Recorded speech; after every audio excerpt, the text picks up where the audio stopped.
Oh, well, hi there. It's me, Jordan.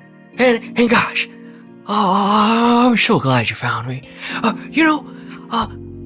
Taking a few minutes to slow down. Step away from all that big tech marketing bugaboo and really look at things with fresh eyes. Well, that's pretty smart. But you know what? I already knew you were a smart, sharp one. Cause you're watching this video. Yeah, so good on you. Oh, hey, you know what else?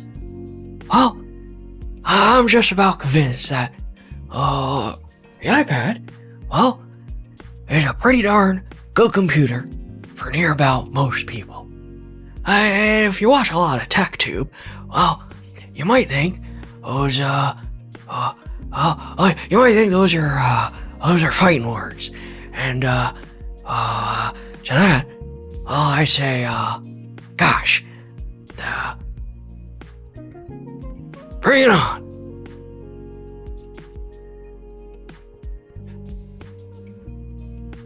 Yeah, but before we get into my top 3 reasons why the iPad is so great, it's important to take a moment, pump the metaphorical brakes, such as they are, and remind you that, well, if you don't need to buy something, don't. It's like I always say, you'll never save as much money as what you never spend in the first place. Yeah. Well, if you're gonna spend, especially for the penny pinchers out there, these regular spec bumps we've been seeing from Apple, well, they have a happy little influence on the prices all the way down the generational line. Good deals certainly abound. Alright, so let's talk about why I think the iPad is just about the best computer ever.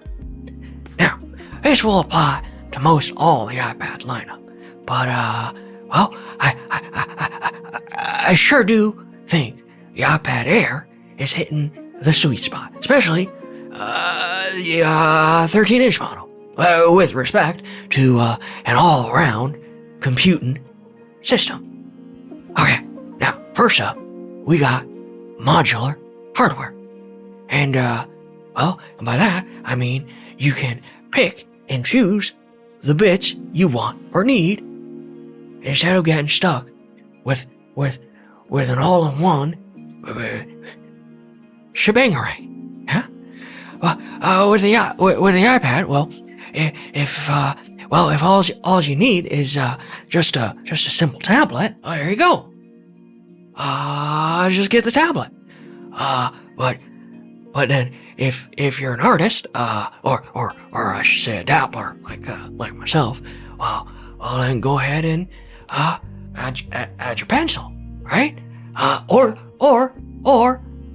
shop around for a cheaper alternative. And Bob's your uncle. Modularity. Yeah, if you don't need a stylus of some sort, save your pennies.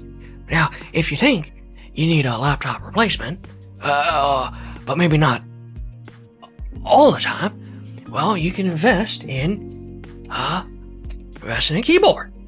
And if you don't like what Apple offers, shop around. Plenty of options to save a little cash, especially on used, refurbished, or prior generation Magic keyboards. And that is the beauty of a modular system. You don't have to buy everything right away. So, yeah. You spread the cost out. And if you end up with all them happy little modular components, well, you're never quite stuck using your computer in one specific way. Like you would with, say, a Mac Mini or an iMac, where you might find yourself trapped at a single desk, stuck in a single room. Want to go native and just use tablet? Need to do some serious writing? Oh, how about this? What if you like the sheer minimalism of simply writing by tapping right there on the screen? I do that all the time. Yeah, it's great. Because you know what? Other than a phone, there just isn't a sleeker, lighter, more portable computer than an iPad going commando. A magic sheet of glass. Indeed. But just the same, modularity means it effortlessly transforms from that magical tablet into a laptop. And all the way up to a desktop workstation with an attached monitor. Heck, that's some pretty impressive versatility for a company that likes to tell people they're holding their phones wrong. Final note on the hardware. I mean, gosh, well, I sure do like the speakers on an iPad. Now for me, this here is a 12.9 inch M2 iPad Air. So it's got 4 speakers compared to the iPad Air's 2 speakers. But gosh, I sure do love using this thing as well, a bit of a portable jukebox.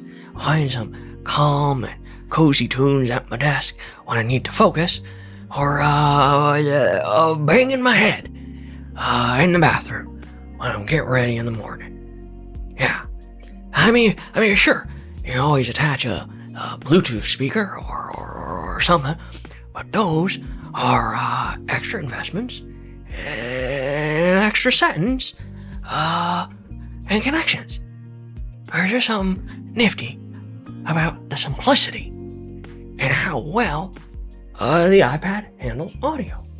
And, for me, that's a real standout piece of functionality. Yeah. So that's the hardware, modularity. Again, simple reasons why the iPad is so great for most people. Huh. And if you're already wearing your drama pants, then great, because here's reason number 2 why the iPad is the best computer for most people.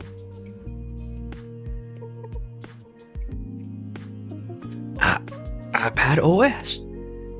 Yep, that thing seems to draw so much ire from so many tech tubers is actually the iPad's secret weapon. And it's pretty obvious why, too. iPadOS, well, it's easy to use. And, most people are already familiar with it. Either from an iPad yourself or from their experience on an iPhone.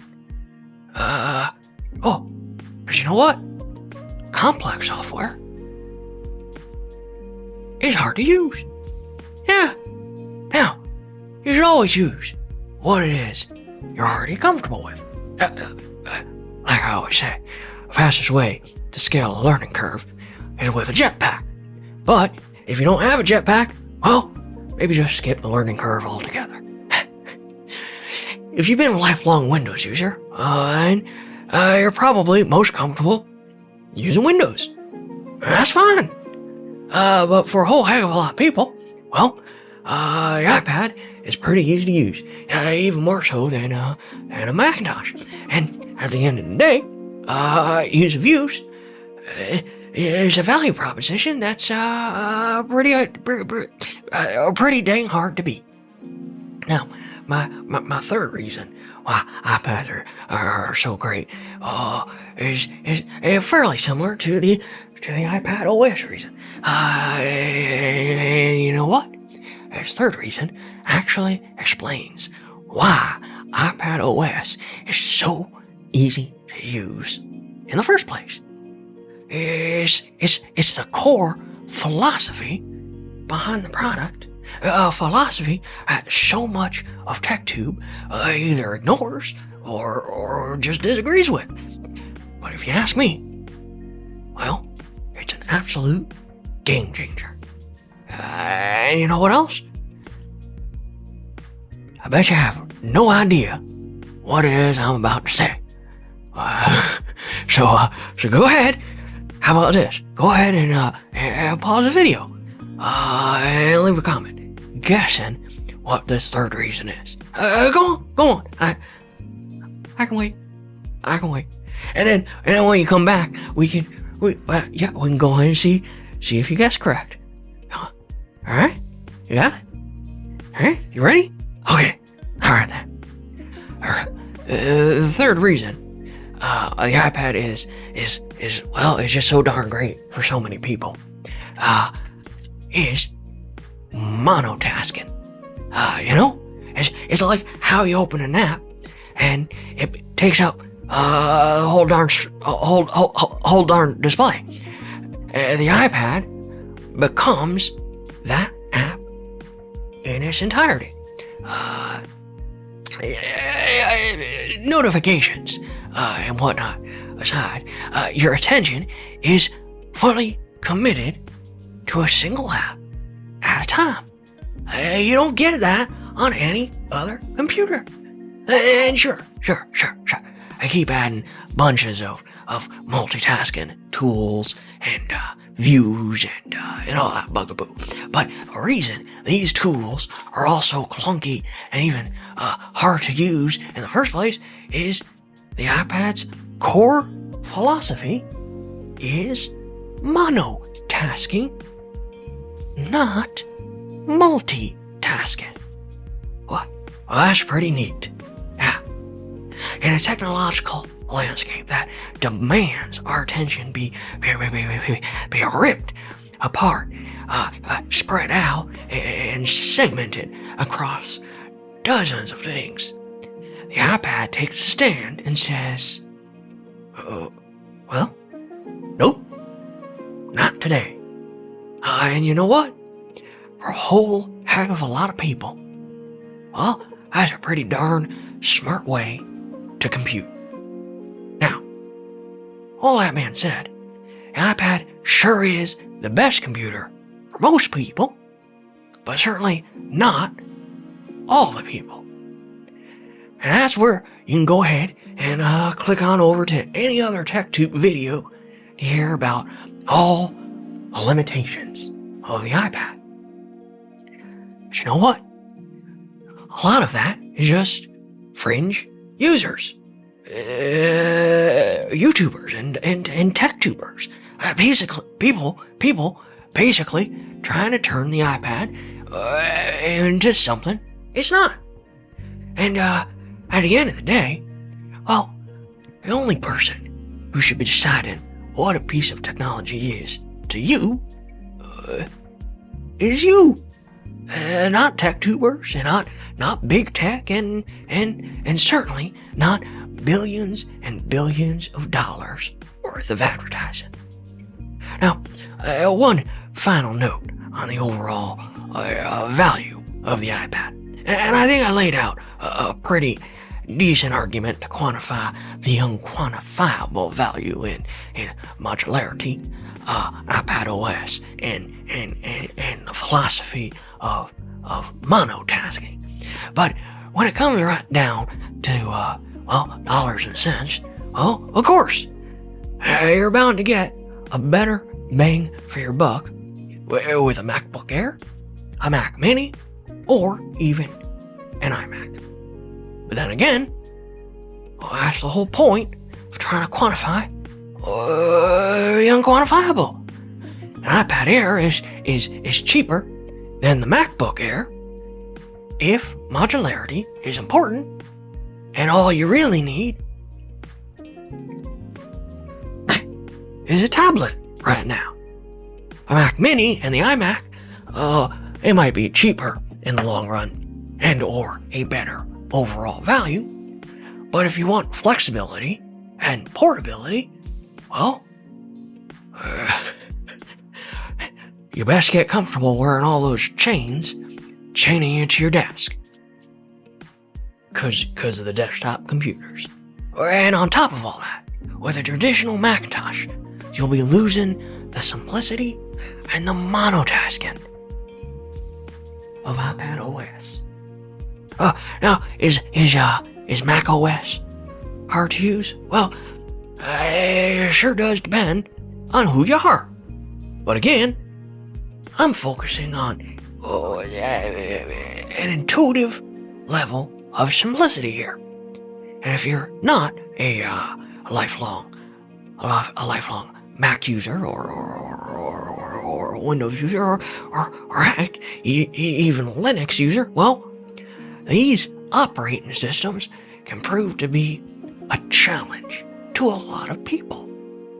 And that is a fundamental challenge that, for the most part, well, simply does not exist with an iPad.